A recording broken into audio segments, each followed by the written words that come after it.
already saw on the campaign trail Trump starting to attack DeSantis, and he then did stop. But this could be quite a war within the Republican Party. Right, talking of being right across the news, when it happens, right through the night and into this morning, votes still being counted in the midterm elections across the US. The Republicans had high hopes of taking control of both houses of Congress, but dozens of races remain too close to call. And the idea of a red wave for the Republicans might have fallen slightly short of all of that. Daniel Stevens is a professor of politics at the University of Exeter, who's been watching as the results come in for us. Daniel, your overall big picture impression of what we've seen so far?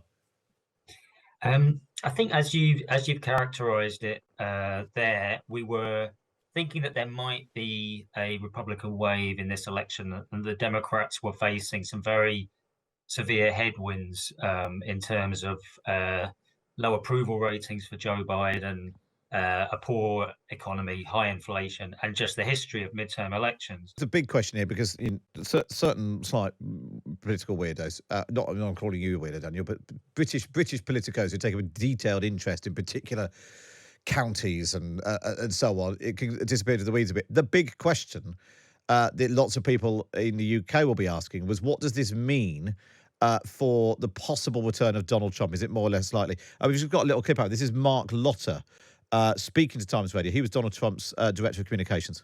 Well, I definitely think he'll make his own decision, and obviously he seems indicated that he's going to be announcing possibly as early as next Tuesday.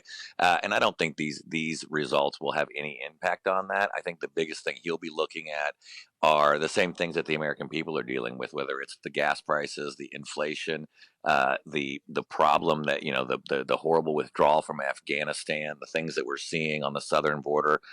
He's going to run on a platform to address those things, to fix those things.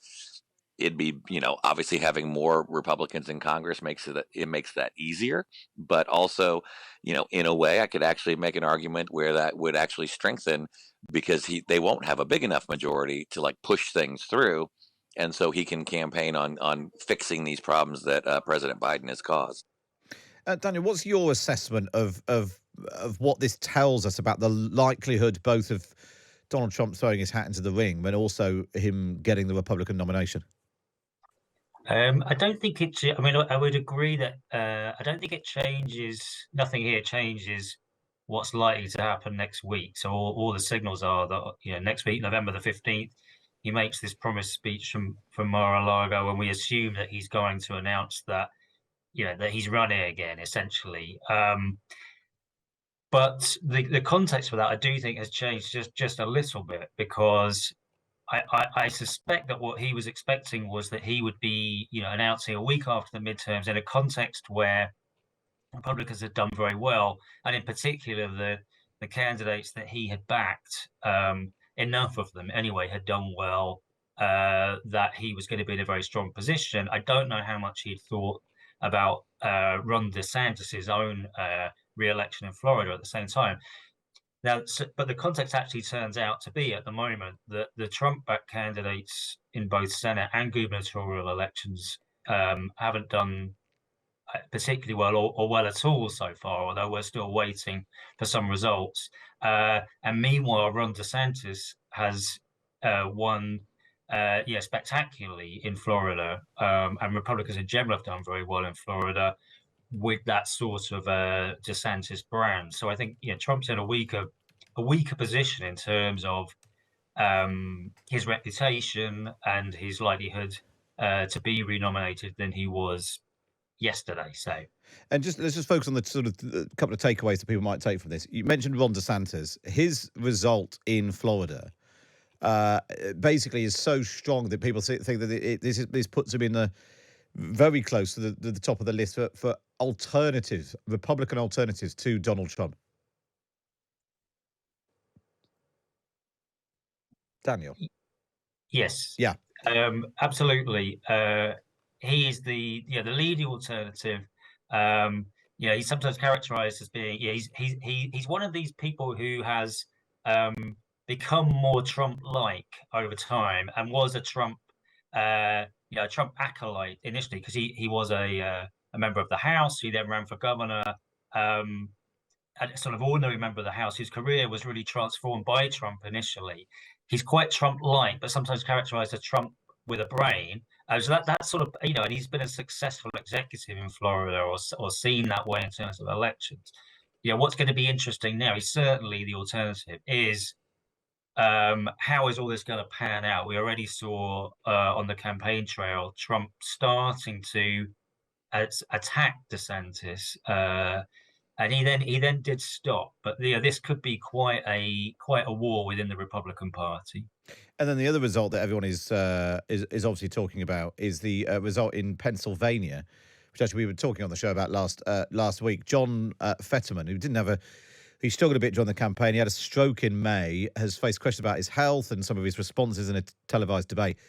But he has managed to beat the Republican, Mehmet Oz, who's a celebrity TV doctor who had massive backing from Donald Trump. So it just goes to show that maybe Donald Trump doesn't have that magic touch in quite the same way, and actually gives perhaps Joe Biden some hope that the Democrats are not sort of dead and buried, and he's not suffering the shellacking in the midterms, to use the word that Barack Obama used when it happened to him when he was in office.